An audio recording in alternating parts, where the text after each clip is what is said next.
There is a phrase we use back in the country. It says, be without food, but don't be without shelter or home.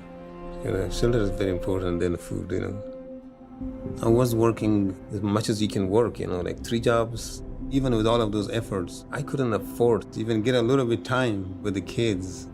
At the age of 16, I entered the American foster care system. I've pulled myself out of some pretty bad spots, but I needed housing, and what I was making was just not cutting it at the time. How can a family grow and prosper if they don't have a home that they can afford in a decent neighborhood? In the past several years, the situation has become more urgent than we've seen even 10 years ago. It has implications for people's lives. There are so many American families that don't have enough income to afford rental housing. Half of the renters in this country are paying more than 30% of their income for housing. The low-income housing tax credit allows investors to invest money in housing and get credits, and the result is funds to build additional low-income housing.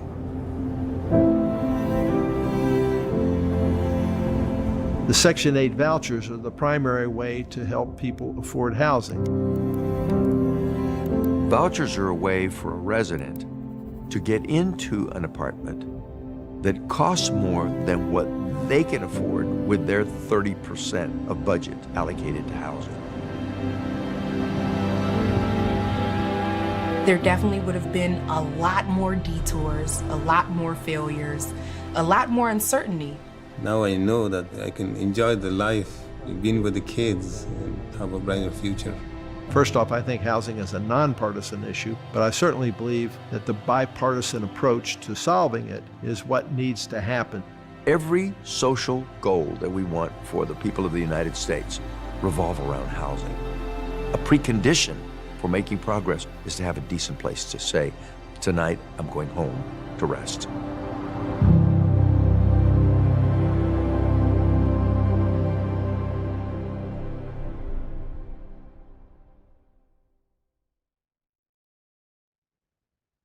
Good morning, everyone, and welcome. I'm Emma Waters, Senior Policy Analyst here at BPC's Terwilliger Center for Housing Policy. Thank you for joining us for the second event in our Housing Innovators series. Our first session in this series focused on innovation in the rental housing market, and today we're turning to construction. We'll be talking about how new technology and creative building and financing methods can help us build more homes faster and more cost effectively. We have a great panel with us today. I'm so thankful for their participation. They're going to help enlighten us about some of the innovations happening in the industry and to answer questions about the challenges that come with implementing and scaling them. So our first panelist is Cecile Chalifour, Head of Community Development Real Estate for the West Region at JPMorgan Chase. Cecile's team has financed over 30 affordable housing projects that have been built with modular construction. So I'm excited to ask some questions about that a little further into our panel. Next, we have Sean Roberts, who is the Chief Executive Officer of Villa, which uses off-site construction to build homes and ADUs in California and Colorado. Sean previously served as the COO and CFO of Orchard and as an investor at TPG before joining Villa. And finally, we're joined by Patrick Scarpati, who is the Director of Construction Technology and Innovation at Associated Builders and Contractors, or ABC, a national trade association representing 24,000 members across the construction industry. Patrick is an expert on new construction technology, and so we're very excited that he is sharing his expertise with us today. Thank you all for joining us for this conversation, and thank you to our virtual audience for tuning in. I know some of you have already submitted questions when you registered for the event, but you are also welcome to submit questions throughout the discussion today by using the YouTube chat, and we will leave time at the end to answer as many of those questions as we can. So without further ado, let's get into the discussion. I wanted to start by just sort of setting the stage. I think everyone tuning in today is aware that we have a pretty significant housing shortage right now. We are short millions of homes in the US, and home building has slowed at the same time that demand is increasing. Millennials are reaching peak home buying age, and all of this is kind of coming together to drive up home prices and make affording housing very difficult for many people. So I would love to hear from each of you, just at a high level, what do you think the biggest barrier is that's preventing residential construction the industry from being able to build enough homes fast enough, and where are the biggest opportunities for innovation? Cecile, maybe I'll start with you. I will be happy to start, Emma. Thank you so much. Good morning, everybody. As you heard in the video, right, it's all about affordable housing. I have spent my whole career in it. And I can tell you as a firm, we have been very, very dedicated to do everything we can to help try to make a dent on this and make sure everybody has a safe place to call home, rebuild their life, look forward, dream, as I've heard at many grand openings. So it's all about that. The biggest barrier, in my opinion, clearly is cost, and it's not a simple thing. It's not just you have to accumulate. You look at the cost of land, the cost of construction, the cost of any labor, including on soft costs involved in a building of any kind of development project, right? But when you combine the cost with the fact that on the other end, the income haven't completely kept up, right? It makes it really, really hard to finance a project. Just the basic math, right? Is you look at how, if building something costs $20 million, if you can only afford about $8 million in debt based on what people can actually pay towards rent, you have a major gap on the project, right? So the reality is when we say it's about cost, it's not, oh, it's too expensive, that's too bad, is it has implication on making any project being potentially developed, something you can develop, right? And with that goes the complexity of the system. And I think we'll talk a little bit more about that later. And in terms of opportunities, so for us, we've been really focused on cost containment. And I would say industry-wide, that's where all the conversation are going. And it's pretty obvious why, right? I just explained, like, if a building costs that much and based on what people can afford, you can only finance it to this level with debt. And then you have some equity with people wanting some return, right? The market expects some return. You are left with a big gap. And that's where all our system around public subsidy have been filling in. I have to be honest, there is no amount of subsidy that will ever be able to fix the whole affordable housing need. And it's because when we talk about affordable housing, we're talking about population that are our most vulnerable neighbors, right? That can really support no debt whatsoever, technically through a project. But you also talk about a lot of the middle income people, the missing middle that we'll refer to. And it's a very large group of people when you look at the whole spectrum. Again, there is no amount of subsidy that can figure this out. So the opportunities are, if we can find a way to manage costs, we might finally be able to develop, to produce the number of units we need. Thank you. Sean, I don't know, do you have any thoughts on the biggest barrier, biggest opportunity?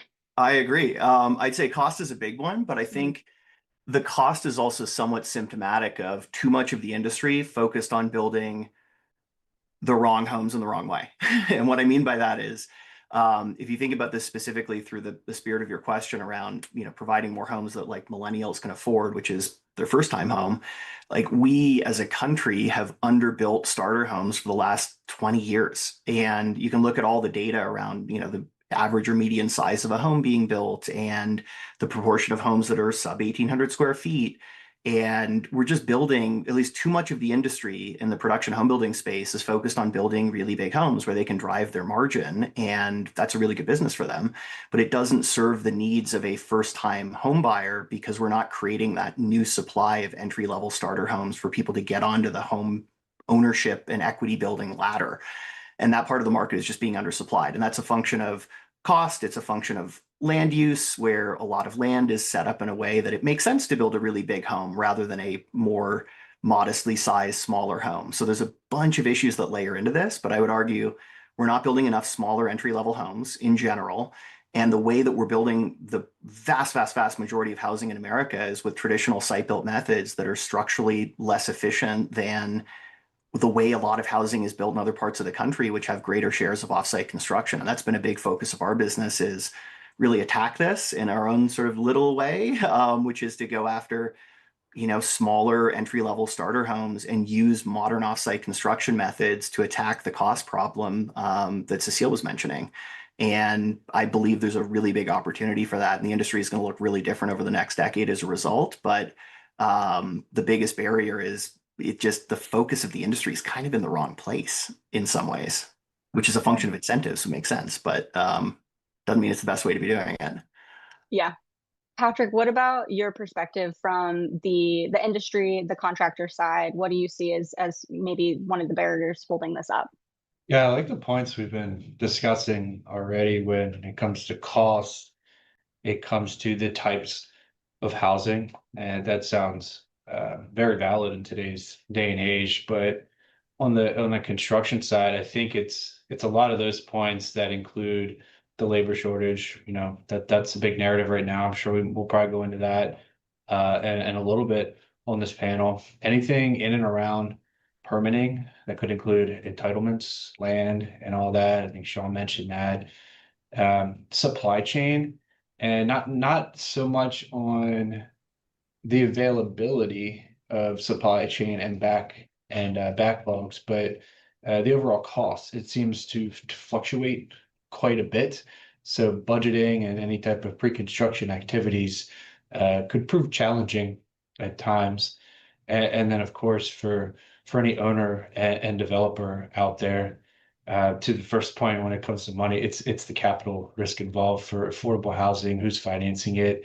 Where's the financing come from? What are the stipulations around that? So, you know, I think those four really tie together the talking points that we have, and really here at Associated Builders and Contractors, we're here to help our members. You know, a lot of the construction industry offer robust employee value proposition, developing people. You know, that's the big one for workforce development. We want our members to win work, and then of course deliver that work safely. Safety is going to come up, I'm sure, along the lines here when it comes to different types of building methods. And then we're doing all of that ethically and profitably on the betterment of the communities that we're all building in, because it's impacting everybody. There are a lot of stakeholders involved in these types of projects. Great. Yeah, you sort of got to my next question a little bit, which is I would love to hear a little bit from each of you about kind of the angle that your organization or your company is focused on addressing some of these challenges. I hear everybody's concerned with costs, but also labor. So Patrick, I don't know if you could talk just a bit more about ABC and sort of how you guys are looking forward and thinking about what needs to come next for the industry. Sure. Yeah. So at ABC, I think another thing to keep in mind for listeners who are unaware is that we are founded on a merit shop philosophy, meaning that we want people and we want companies to succeed based on free enterprise. Anybody deserves to bid on the job and win that work. But I want to really focus in on the workforce development side and the training side, the labor shortage point here, and tying that to the unique needs of the different regions around the country. I'm sure, Sean, you probably have some fascinating points about permitting in different areas, and we're here to listen into our members on what are those barriers, and when it comes to training to what are the skill sets needed for that specific region, whether it's multifamily housing or student housing, right? That's still housing, it's affordable housing no matter what. And addressing those and bringing those skill sets in from multiple angles. Awesome. Sean, could you talk a little bit about Villa and your goals? Yeah, for sure. And yeah, Patrick, don't get me started on permitting frustrations. We could use the rest of the call on that. But yeah, at Villa, our fundamental approach is, we're a technology forward home builder that uses exclusively volumetric offsite construction. And we do this through a few different lenses, whether it's building homes in backyards for individual consumers as ADUs, which is where we started, to building primary homes for individual consumers, to building larger projects with multiple homes for institutional clients. And we're a developer ourselves. So we span a number of different types of projects, scaling from one home to many homes. And we do it for both clients and for ourselves. And the core to the business really comes down to build homes, you need land, money, product, and a process to orchestrate that all together.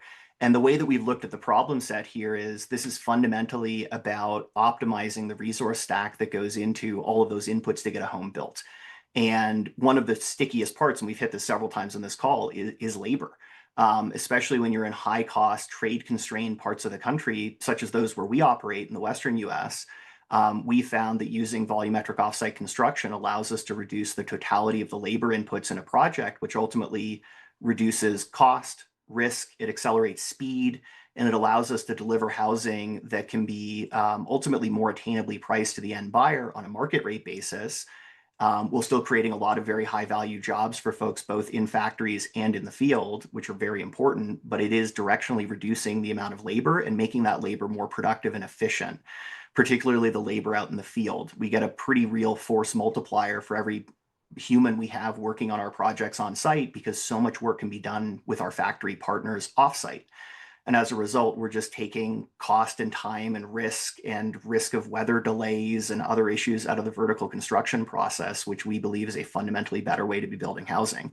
And the way that we orchestrate all of that is through a relatively sophisticated and rigorous technology backbone that allows us to use software in different ways to orchestrate the different resources around understanding costs and scope of work and the schedule on site and the logistics of moving trucks and 30,000-pound home modules around on cranes. Like, we do some crazy stuff that most tech companies don't do, but it's all part of what we do. And it's fundamentally, like I said, it's a kind of a data problem, which I don't know a lot of home builders would say that, but from our perspective, it's about managing data to understand cost and time and risk and optimize the stack by using offsite construction to make it more efficient. So that's a big part of what we do. That's super interesting. Thank you so much. Cecile, I would love to hear about, how is JP Morgan Chase thinking about this, and what do you guys do?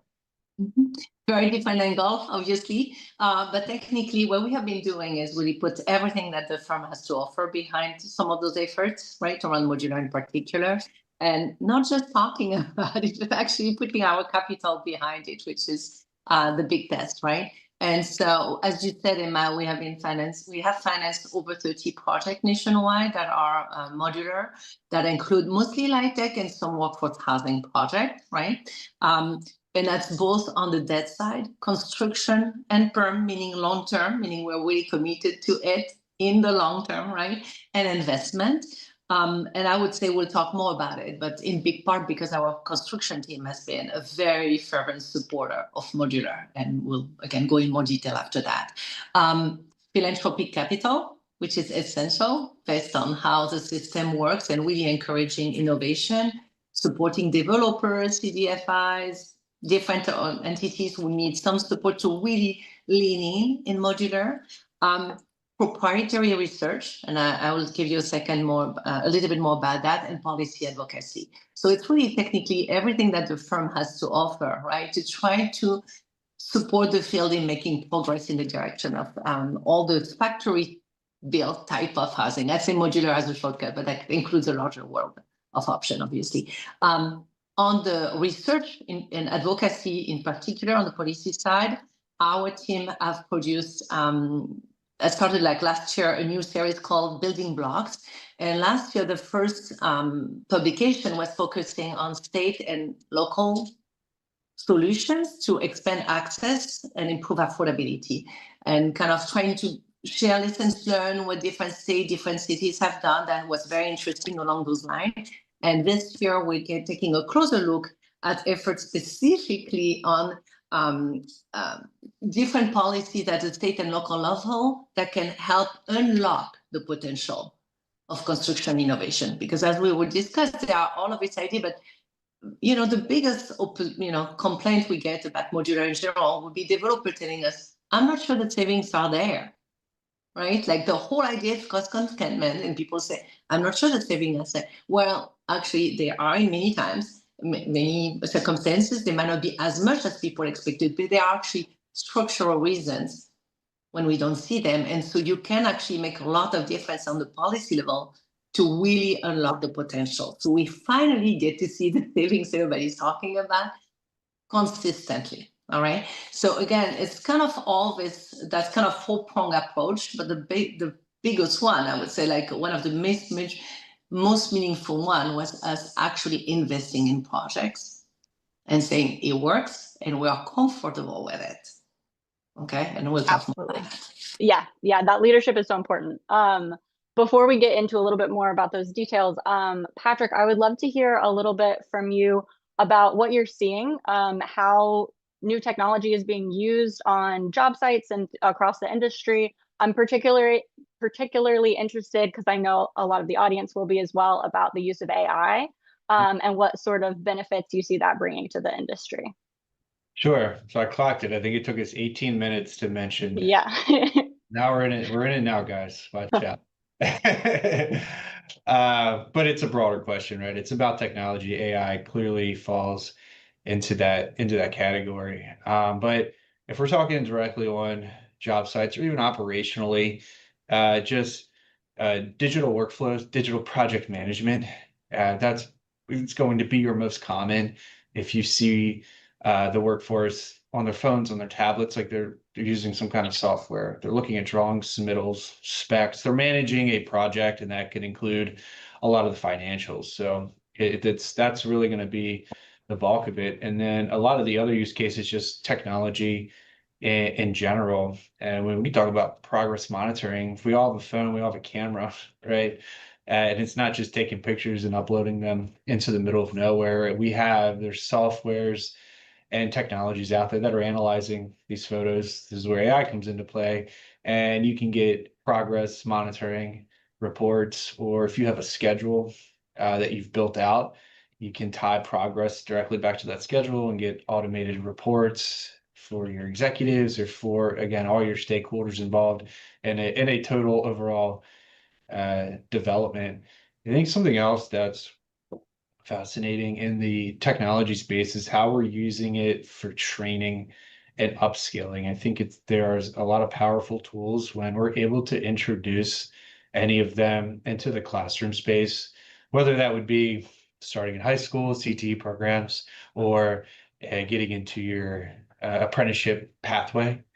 And yes, you're learning the craft, learning the trade. There's a lot of power in that. But if we can introduce technology like the digital project management platforms or drones or lasers, all these things, I think that just empowers the workforce. And all of a sudden you're introducing multiple skill sets, and you're raising an individual's professional capital within this industry. Going back to the labor shortage, knowledge transfer, I'm sure there's a lot of us on this call that have heard that term before. Part of the labor shortage is the retirement, and the older age is leaving the industry, and they're taking a lot of knowledge with them. So how are we transferring that equitably throughout everybody in the industry and at their companies? And we're seeing technology through that, whether it's customized LMS solutions. AI is starting to play a much bigger role. We can train AI for, maybe you have that senior superintendent who just specializes in certain scopes of work, and now you can create some kind of knowledge base for your employees that anybody can access without having to sit down with that one person. And then, of course, I think Sean, you brought up data earlier. It's so important. There's so much data in construction right now. And every phase of construction, when you start that conversation with developers, owners, your local town council for permitting, all the way through to closeout and even maintenance, there's so much data, and we're understanding how to build an effective data structure within your company. And from there, you really want to start leveraging AI. That's really the ultimate goal. And I think you had another question, really. Of course, there's going to be obstacles with anything. There are a lot of the industry. Sometimes we'll view technology and innovation as it's a nice to have, and we're having these aha moments where it's impactful, where it's effective, and hearing ROI. Get that question a lot. What is the ROI on this technology? What's the ROI on offsite prefab and modular? Where am I saving? Is it money? Is it time? Is it just on labor itself? And then perhaps another obstacle would be around change management.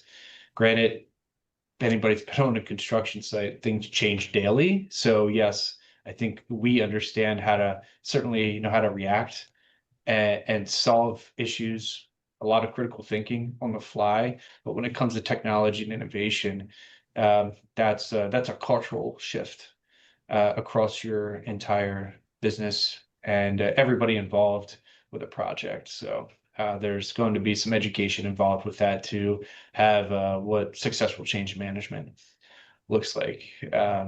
I'll get off my rant now, right? But I know with AI and technology, there's so much involved. I think this is going to come up more within the conversation with everybody in on this panel as well. Yeah, thank you so much. That's super helpful, especially to start off with. Sean, to kind of go back to something that came up a little bit earlier with this question of permitting, but also maybe building codes. I wanted to talk to you a little bit about villas ADUs, which are built to the federal HUD code. And so that applies nationwide. It does not matter where they're going, as opposed to maybe site-built homes, which have to meet state and local building codes. How helpful is that? Like, what kind of a practical difference does that make when it comes to saving time, saving money? Why did you guys decide to use that sort of technology for your ADUs? Yeah, it's a great question. And I think a lot of people in and around the industry don't fully understand the reality that there is only one national building code in America, and it's the HUD code for manufactured homes. It's a preemptive federal code, and it's a performance-based code. And that's a pretty big unlock when you think a little differently about how that code can be applied to actually building manufactured homes. And the way that we look at it, we like to say, the HUD code is a floor, not a ceiling, like any other building code, which means we can approach building really efficiently with scaled manufactured home manufacturers, of which there are 3 really large companies that have multiple factories throughout the country. They're very big companies that have massive procurement leverage and the lowest marginal cost of production for building a home volumetrically, period, in the country. And what you build in those factories can be a more traditional manufactured home, which is the large part of what they build, or you can build the way that we build, which is spec up the home to have, for example, instead of building 2x4 exterior walls on 24-inch centers with 7-foot sidewalls, you build 2x6 exterior walls on 16-inch centers with 9-foot sidewalls, and you can put in better insulation. Most of our homes, if not actually, I think pretty much all of our homes now are ENERGY STAR rated. They're built with really modern materials and finishes that meet a certain aesthetic specification that works really well in our applications. So we've just thought really differently about using the existing supply chain in HUD code manufactured home production to build a more modern, nicer, spec'd up product that can work for us in our ADU applications, which has worked extremely well. And we're also increasingly scaling that up into primary home production. And that's where things get a little bit more complex from a code standpoint, because if you take, for example, some of the homes that we're building in Southern California for Altadena fire rebuilds, we're operating at this interesting intersection of the local building code, which governs the foundation and the garage structure that we're building, and the federal building code, which governs the manufactured home that we're building, which is built through a series of specifications that we've spec'd up to be pretty darn close to where the California residential code, which is kind of like the IRC++, with some additional standards.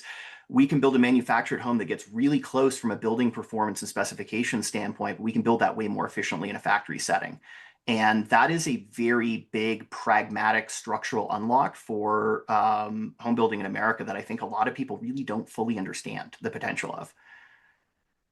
Amazing.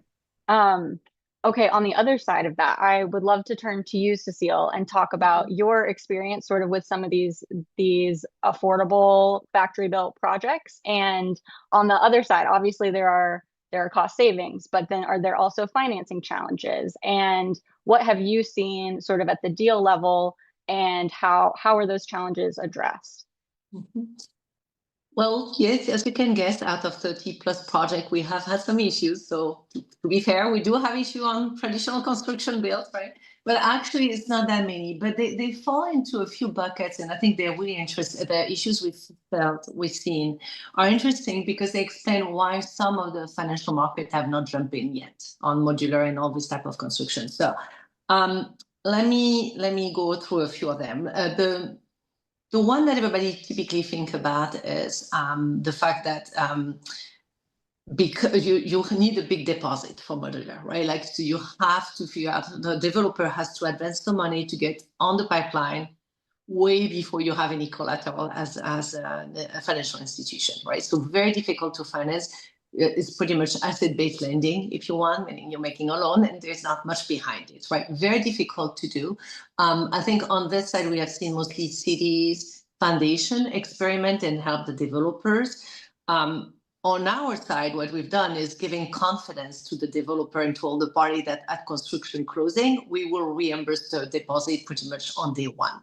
So we're kind of shortening like how long that money has to be out. That's not that easy to do because you're financing a lot of food materials. Remember that at that point, you have no units delivered on site, right? So that's when that comes often, and any creativity around that deposit, which is essential. Right, that's the only way you can firm up the whole process, would be helpful. The second one people think about very often is water damage, construction-related matters, like making sure all the parties have really lined everything up front to figure out that the hookups in a building, like the manufacturer and the GC, have worked very closely together and there's no surprise.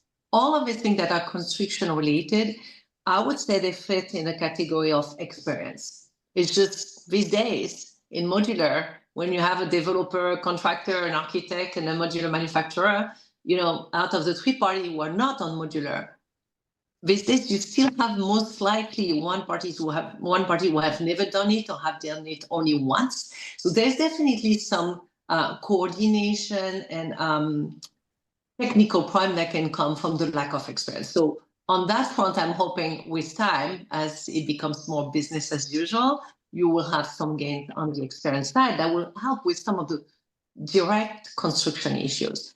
And then the one that people don't necessarily focus on but are really essential to a financial institution is if the manufacturer has an issue during your construction, it's not that easy to find another one who is going to step in and produce the exact same units in the time frame you had, let alone at the same cost.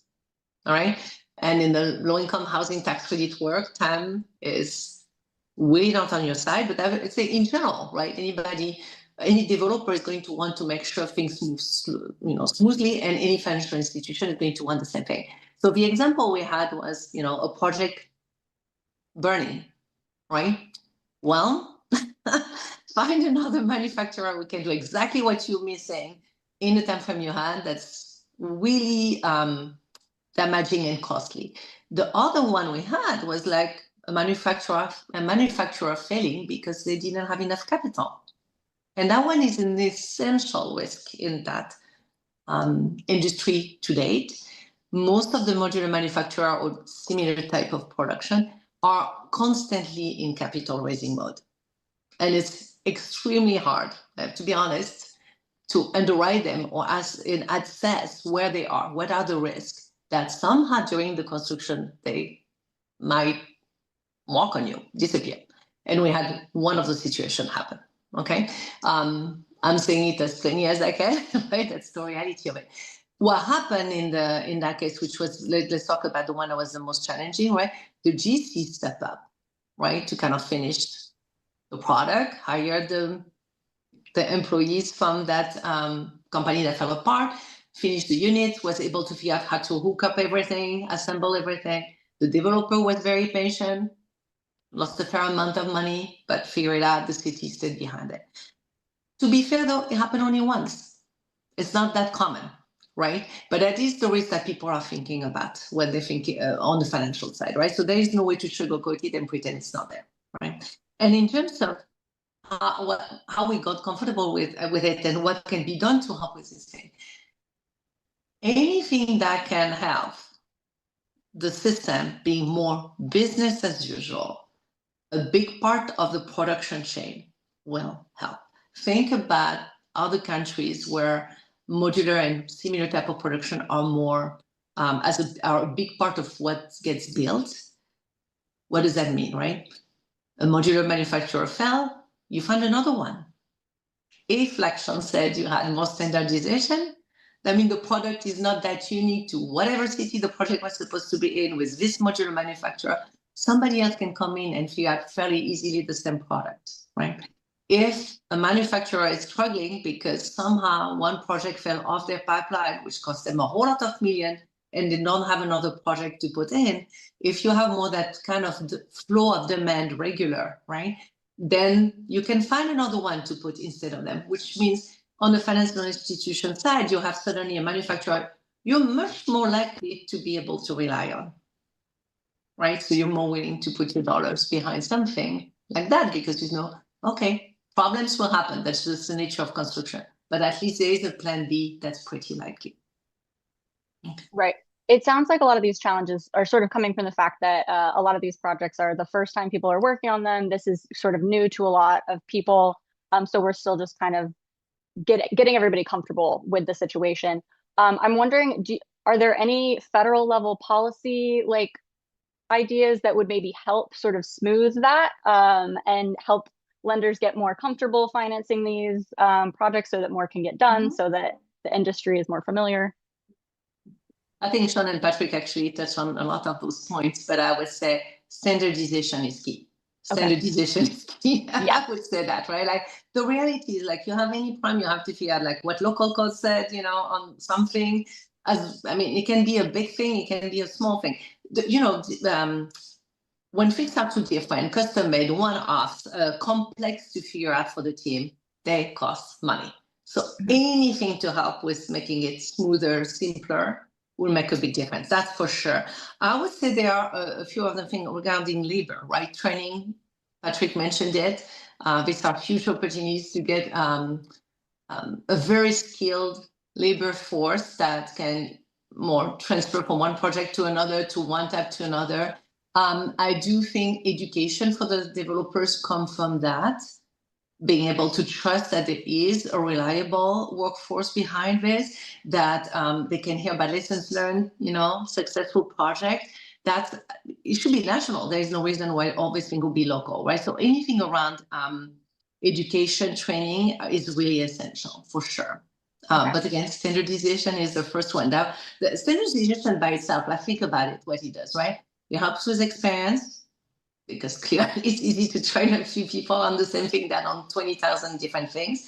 It helps with the upfront saving, because the architect doesn't have to figure out of nowhere, like not just what do I want to do, but what does that specific city need me to actually do? It helps with when you have construction issues. Anytime you have a change orders, the more like it's the same over and over from what a proper company did on another time, the better it is. It's easier to replace the manufacturer. It means also there is, and our construction team is very strong on that. That means you have more competition between manufacturers, which will also help lowering the cost overall, right? Right now, you just get one and you're kind of stuck with whatever price they give you, right? There is no real competition. And it will definitely help promote market, commercial adoption in general. Yeah, that makes sense. Sean, I'd love to hear a little bit from your perspective about financing challenges kind of on the other end, because I know construction financing is pretty based on traditional building methods, and factory built housing is built kind of on a completely different timeline and in a different way. You need money at different times than you would for a site built home. So I guess what are the biggest challenges with that? Are there any tweaks that would make your life easier? Well, I think it's just the industry is still it's still relatively significant. It's still pretty nascent. And to some of the points that were made earlier, like there's a dearth of experienced developers and GCs and lenders, frankly, that understand how to operate well in this space. So there just needs to be more examples of projects and more data and pattern recognition and experienced players in the industry that know how to do this well. Because when you think about it objectively from a lender's perspective, there's a lot less that can go wrong when you're building off-site. Projects are faster. You're not exposed to a lot of the weather and labor and other idiosyncratic risks that are true in site building. And so objectively, you can make the argument, which I think is a very credible argument, that it's less risky to extend a construction loan to an offsite construction project, so long as the developer and the GC and the factory know what the hell they're doing and appropriately costed it correctly up front, have a realistic schedule, and are going into it eyes wide open, knowing what they're going to do. And the reality is there just aren't that ecosystem of those players that can do that is still pretty nascent. And it's a big part of why we're building the business here at Villa the way that we are, is to build that muscle and capability to be able to do that repeatedly and systematically at scale. And we found that our access to capital for our development projects is there. There are lenders that understand it because they get my point that, like, yeah, this is actually less risky. If you're working with a group who knows how to do it, that's, in our case, vertically integrated with the developer and the GC, with factories that we work with all the time. And the difference between, I think, the vantage point that I have in the industry versus the perspective that Cecile was sharing is while we do build volumetric modular homes, it's a smaller share of what we do relative to our manufactured home product. And we're not building large projects that are, dozens of volumetric boxes going into a large apartment style LIHTC multifamily project. That's part of the industry and people do that. But I think what we focus on more is detached smaller home typologies, which allow us to optimize the capital deployment and the risk profile to us and our lender and to the factory. And by the way, we're building with big factory partners that are, structurally considerably more creditworthy than an independent modular shop that is perhaps like continuously like a month away from running out of money to pay their payroll, which seems to be the case for a lot of those guys all the time. So we've sort of focused our approach to this, at least for the phase that we're at, on building, smaller detached typologies with the really big factory companies that takes the factory creditworthiness completely off the table, which is helpful for the lender side. And being able to do this at a scale and systematization that allows us to face lenders with a lot of credibility, that we're a developer and a GC that works with factories that all kind of collectively in that stack know what we're doing. And we can do it repeatedly over and over again. But we need more companies like Villa doing this to be able to build the broader ecosystem around the capital markets for this over time. And that will take time. And I'm not sure there's any sort of magic policy intervention for this. It's just markets need to work like markets, and there needs to be more commercial proof points of this working. There's no magic policy solution that I see here other than like build more stuff, show it works, let the market do what it's going to do. Makes sense. I have sort of a question, I guess, for all of you. Just as we're talking about this, it's interesting to me that factory built housing, and kind of Sean, to your point, it's not new, right? Nope. And I feel like there are parts of it that have sort of taken off in the US, but in general, we are sort of lagging behind other countries in how we use it. It still makes up a relatively small share of new construction. And I'm just curious if you all have thoughts on sort of why it's been harder to scale in the US, and if there are lessons to be learned for other new technologies, like how can we avoid sort of taking so long to get things up to speed in the future? Yeah, I don't know if anybody wants to jump in on that. I'm happy to start, but like I would say, because I'm not the construction person here, so maybe coming from me would even say a lot.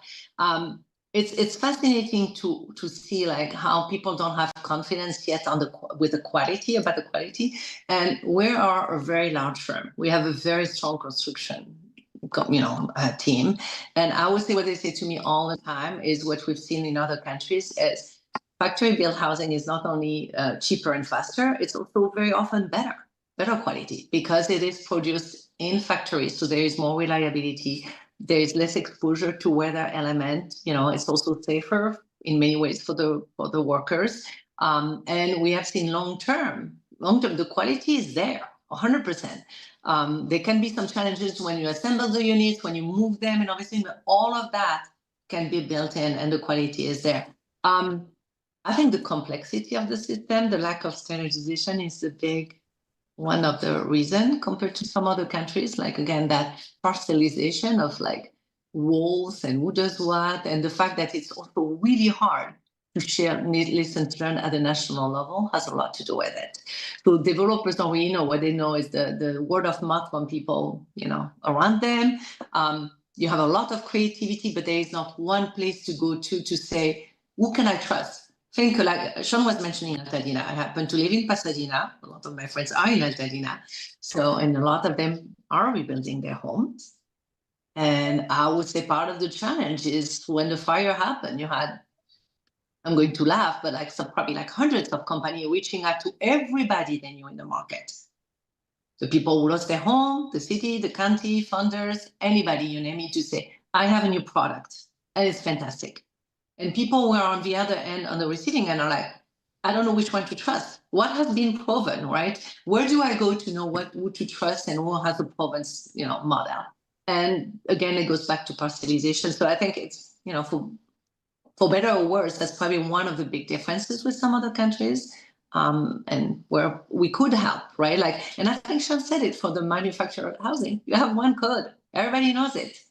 Why is it not possible to do the same thing on other matters? And we, touched on land use, zoning. Not every place you can actually use modular the same way you can do traditional build. Why is that, right? Why would that be different?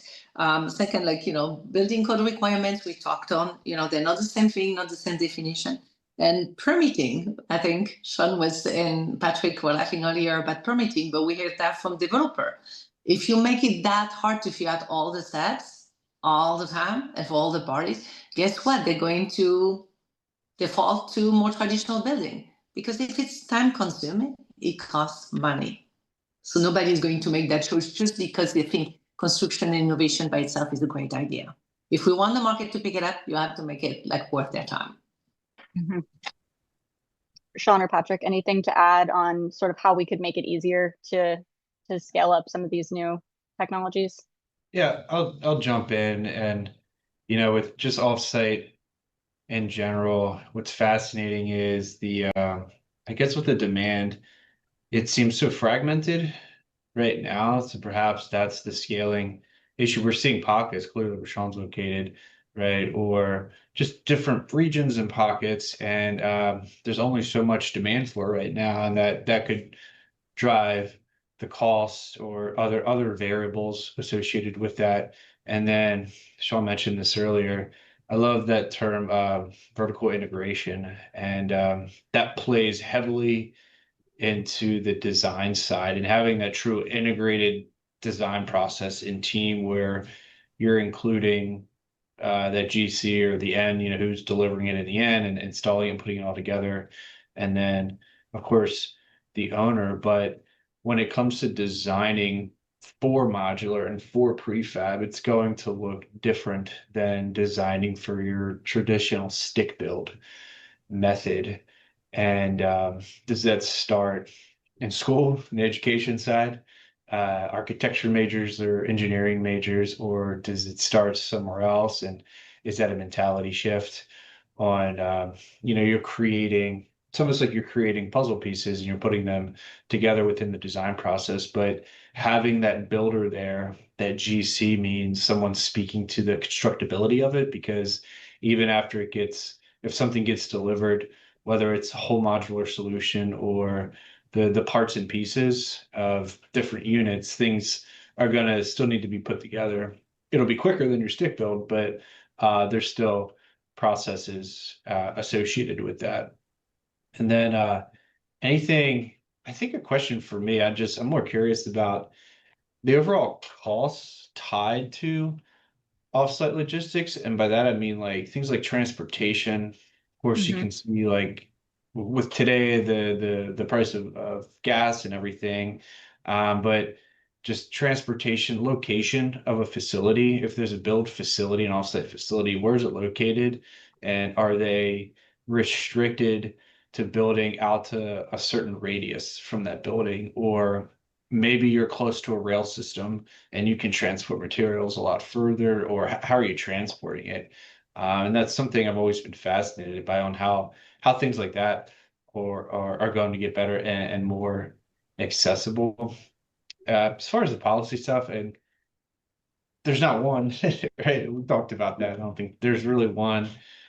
It's I don't know, right? It could be the permitting, it could be the accessibility to just owners and contractors understanding how modular really works, delivering that process. What do inspections look like, right? If you're in an offsite facility and What are you allowed to tie in when it comes to plumbing and electrical versus when you get onto a job site and then you're tying into a main sewer line or the main power or a well system? I don't know. And if there's roadblocks there, how do we ease them up?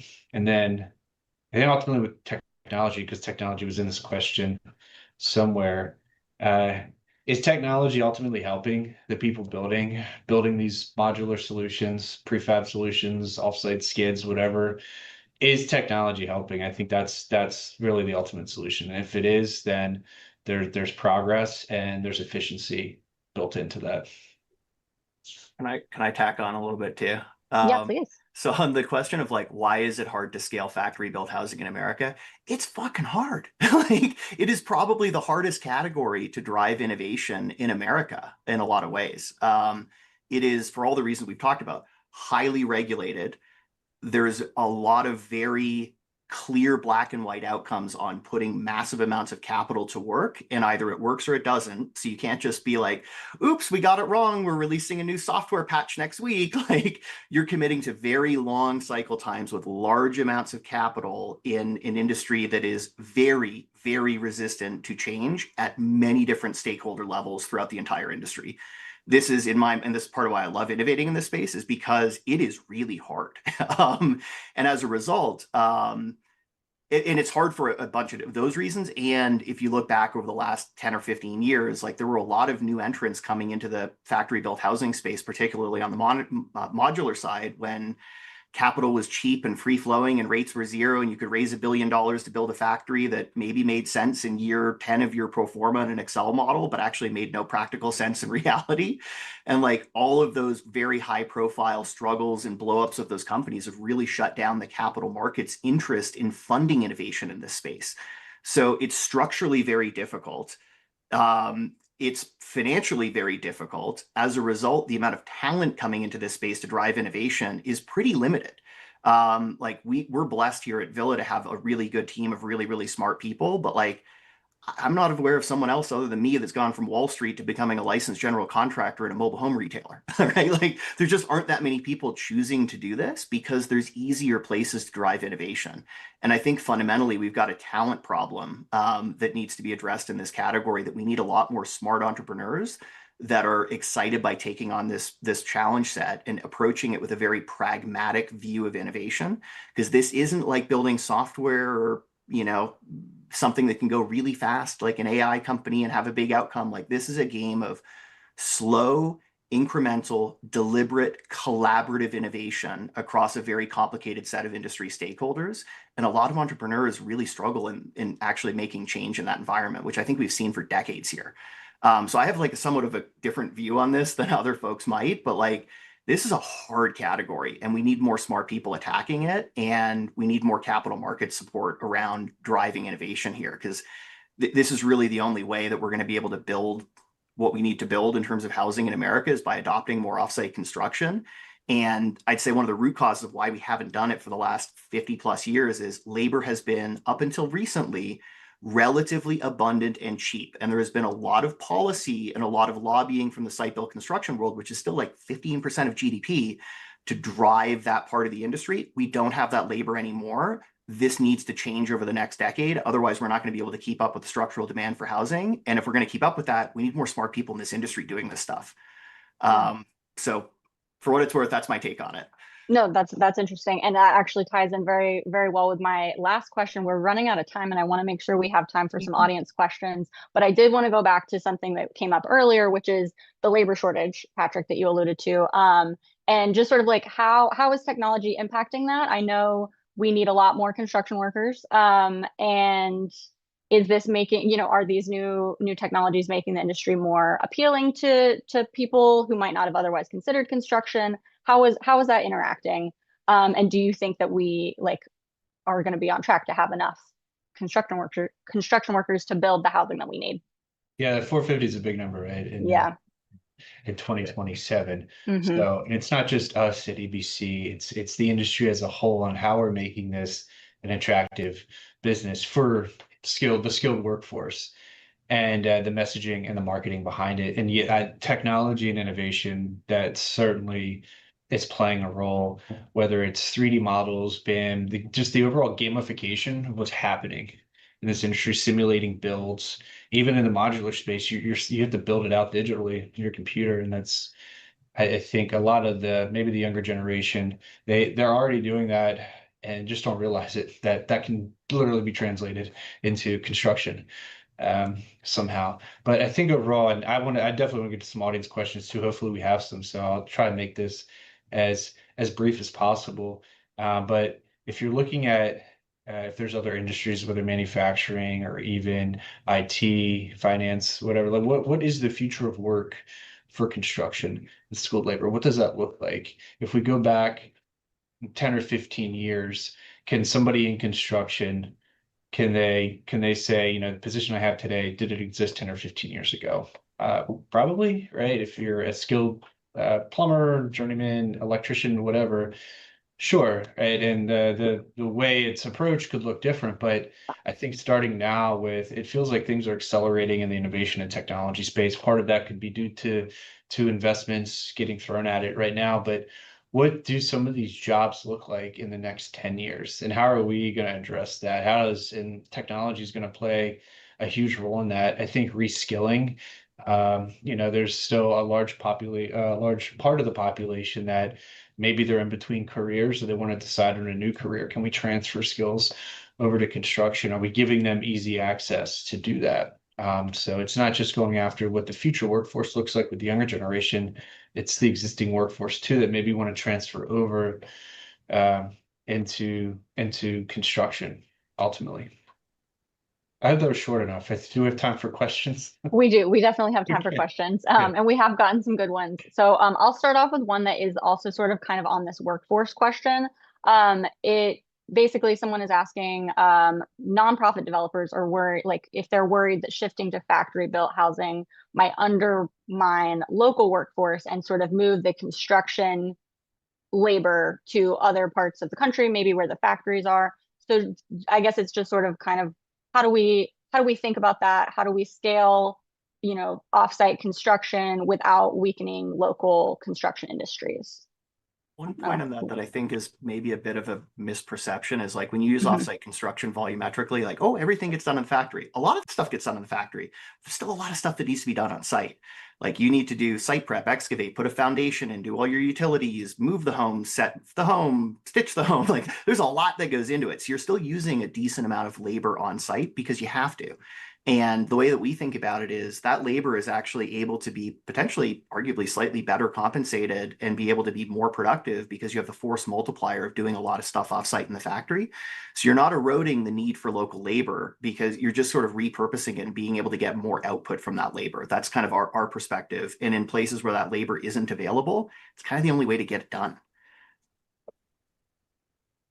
I think I'm just putting myself in the place of a community, right? And a resident. When it comes to affordable housing, if there's tax credits associated with it, especially, there's going to be community meetings, and that question certainly comes up on what's the relationship with this project to where I live right now? How is it impacting me? The good, the bad, the ugly.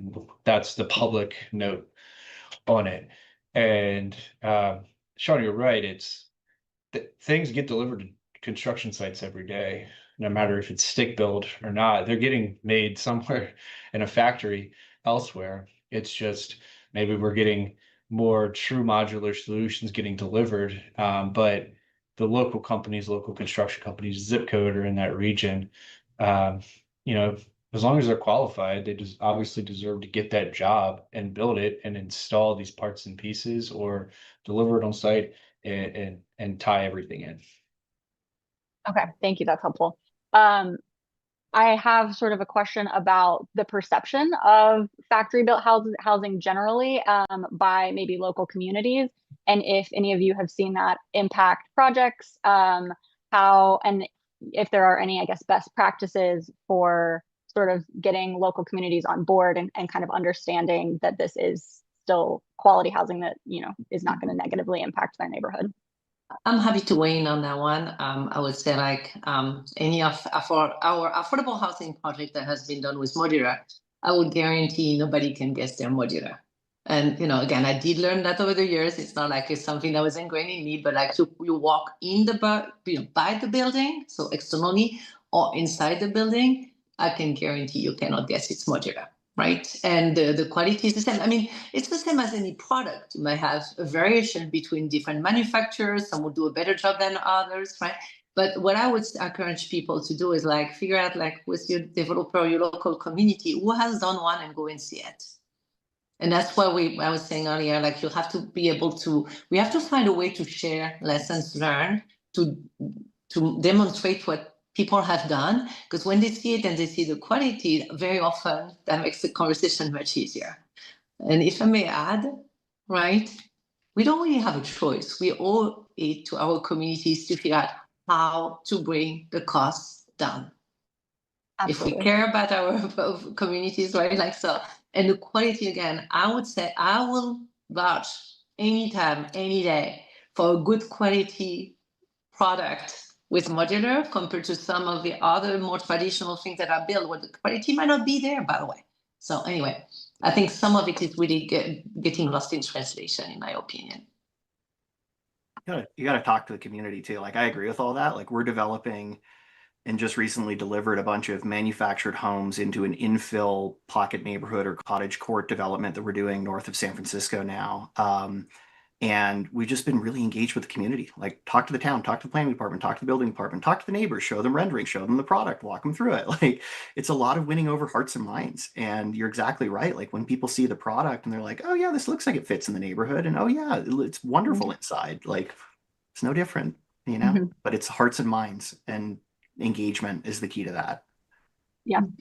All right. Thank you guys so much. We are, I think, about out of time, but I just want to thank you all for taking the time and for sharing your expertise with us. This was super interesting and I learned a lot. And I also want to thank the audience for joining us. And I would encourage everyone to please stay tuned for future Terwilliger Center events. We'll have one on May 21st at 10 a.m. Eastern on our newest upcoming homelessness report. We will get into the underlying drivers of homelessness, community level best practices, and what the federal government can do to prevent it. And then our annual summit is coming up on June 23rd. We're talking housing supply solutions. It will be both in person at DC's Union Station and live streamed. So you can register virtual or in person on our website. Thank you, everyone, and have a great day. Thank you. Thank you.